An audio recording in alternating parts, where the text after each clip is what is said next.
ओम नमो भगवते वासुदेवाय नमो नमः।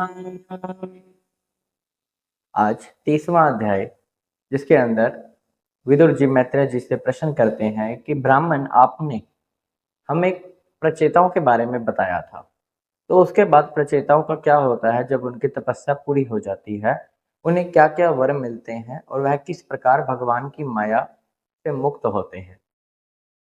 तो मैत्रेय ऋषि कहते हैं कि उन्होंने पूरे 10,000 वर्ष तक समुद्र में खड़े रहकर श्री हरि की तपस्या की थी, जिसमें उन्होंने रुद्र गीत का सहारा लिया था, क्योंकि उससे पूर्व उन्हें महादेव जी के दर्शन हुए थे। उनके ही दर्शन के कारण उन्हें श्री हरि की बाद में प्राप्ति भी हुई। 10,000 वर्ष पूर्ण होने के बाद श्री हरि स्वयं आती हैं गरुड़ जी पर सवार होकर, जहां अन्य देवी देवता भी उनके साथ उपस्थित होते हैं उनकी सेवा में। उनकी 8 भुजाओं में आयुध होते हैं। बड़ा ही सुंदर रूप होता है, श्यामल शरीर होता है, पीताम्बर फहरा रहा होता है और स्वर्ण में आभूषणों से सुसज्जित होते हैं। वह उन्हें आकर कहते हैं, श्री भगवान कहते हैं कि मैं तुम्हारी तपस्या से बहुत प्रसन्न हूँ। यदि तुम्हें मुझसे कुछ मांगना है तो तुम मांग सकते हो। तुम्हारा आपस में परस्पर बहुत ही प्रेम है, जैसा कि भाइयों में होना चाहिए। जितना तुम अपने आप को प्रेम करते हो, उससे कई अधिक अपने भाइयों को प्रेम करते हो। तो आपस में तुम्हारा प्रेम देखकर मैं बहुत ही प्रसन्न हूँ। इसलिए जो व्यक्ति सायकाल तुम्हें रोज याद करेगा, उसका जैसा अपने में प्रेम है वैसा ही अपने भाइयों के प्रति प्रेम हो जाएगा। और जो व्यक्ति प्रतिदिन प्रातः और सायकाल दोनों समय रुद्र गीत के द्वारा मुझे याद करेगा, वह अपनी बुद्धि को शुद्ध कर पाएगा और मेरी माया से मुक्त होकर इस संसार में खूब यश और धन पाएगा। यानी उसको अभीष्ट वर की प्राप्ति होगी श्री हरि के द्वारा। जैसा अभीष्ट वर यानी कि जैसा वर वो चाहता है, उस वर की प्राप्ति उसे हो जाएगी, यदि वह प्रातःकाल और सायकाल रुद्र गीत का ध्यान करता है, जो कि महादेव जी ने प्रचेताओं को दिया था। श्री हरि कहते हैं कि अब तुम ने जो पिता की आज्ञा मानकर मेरी तपस्या की है और मैं यहाँ आया हूँ, तो तुम मुझसे जो वर मांगना चाहो वह तुम मांग सकते हो। तो उससे पहले तुम्हें संतान उत्पत्ति करनी होगी। तुम संतान उत्पन्न करोगे एक स्त्री से, और वह स्त्री कौन है वह मैं तुम्हें बताता हूँ। तुम्हारे पिता भी मेरी भक्ति में लगे हुए हैं, वह भी यही चाहते हैं, उनकी भी यही आज्ञा है कि तुम संतान उत्पत्ति करो। जो संतान तुम्हारी होगी उसका त्रिलोक में नाम होगा और उसकी संतान से इस सृष्टि की रचना होगी। यह सृष्टि फिर आगे बढ़ पाएगी। तो वह कहते हैं कि एक कंडू नाम के ऋषि थे। उनके तप का नाश करने के लिए इंद्र ने एक बड़ी ही सुंदर अप्सरा भेजी। वह अप्सरा बड़ी ही सुंदर थी और उस अप्सरा के आने के बाद उससे एक कन्या उत्पन्न हुई। उसका नाम मरीषा था। मरीषा नाम की कन्या वह बड़ी ही सुंदर थी, क्योंकि वह अप्सरा की पुत्री थी। लेकिन अप्सरा स्वर्ग लोक चली गई, जिसके कारण वह छोटी उम्र में अकेली रह गई। तो वृक्षों द्वारा उसका पालन पोषण हुआ। वृक्षों ने उसे पाला पोसा, और जब उसे भूख लगी तब औषधियों के देवता चंद्रमा, उन्होंने अपनी तर्जनी उंगली उसके मुख में दी, जिससे कि उसके भूख मिटी। तो उस वह कन्या बड़ी हो चुकी है और तुम सभी उससे विवाह करोगे, वह तुम्हारी पत्नी होगी।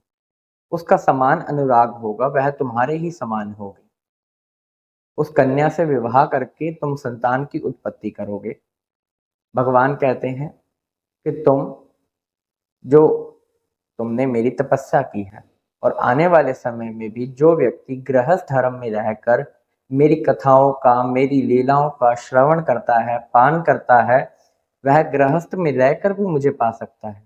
मैं उसके मन में आकर बस जाता हूँ और नित्य नित्य भासता रहता हूँ, कभी किस रूप में कभी किस रूप में, और उसको प्रतीत हो रखता रहता हूँ। जो मुझे प्राप्त कर लेता है उसे किसी प्रकार का मोह, शोक और अर्श नहीं रहता।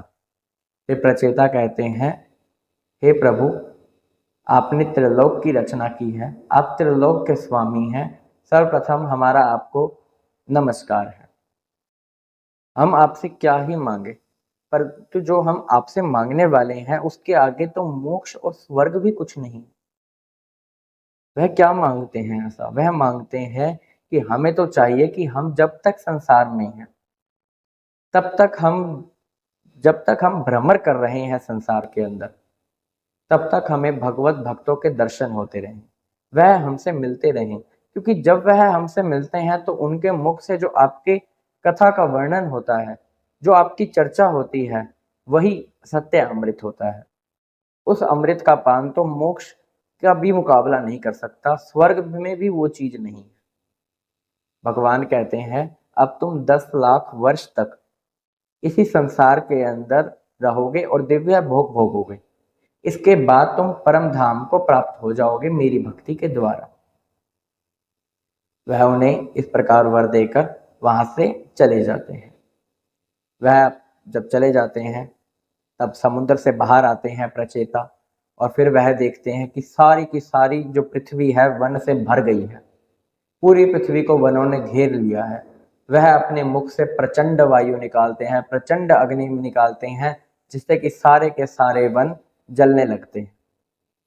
जब वह सारे वन जलने लगते हैं तो वह ब्रह्मा जी देखते हैं और कहते हैं यह तो गलत हो रहा है। फिर वह वहां पर जाते हैं और उन्हें समझाते हैं कि वह इस चीज को रोक दे। उनके कहने पर प्रचेताओं ने वह अग्नि शांत की।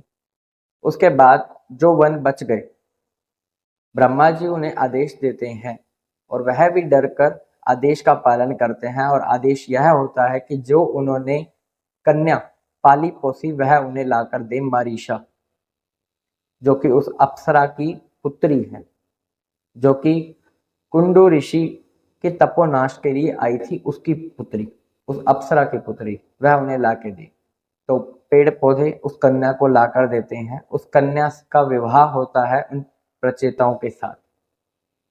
और फिर ब्रह्मा जी के जो पुत्र हैं दक्ष, वह अपना पूर्व शरीर, पहले वाला शरीर त्याग कर उनके संतान के रूप में उत्पन्न होते हैं और उनका नाम भी दक्ष ही रखा जाता है। दक्ष यानी कुशल।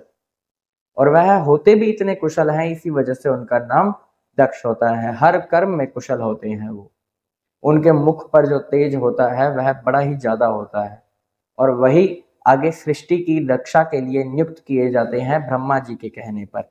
और आगे प्रचेताओं को वही नियुक्त करते हैं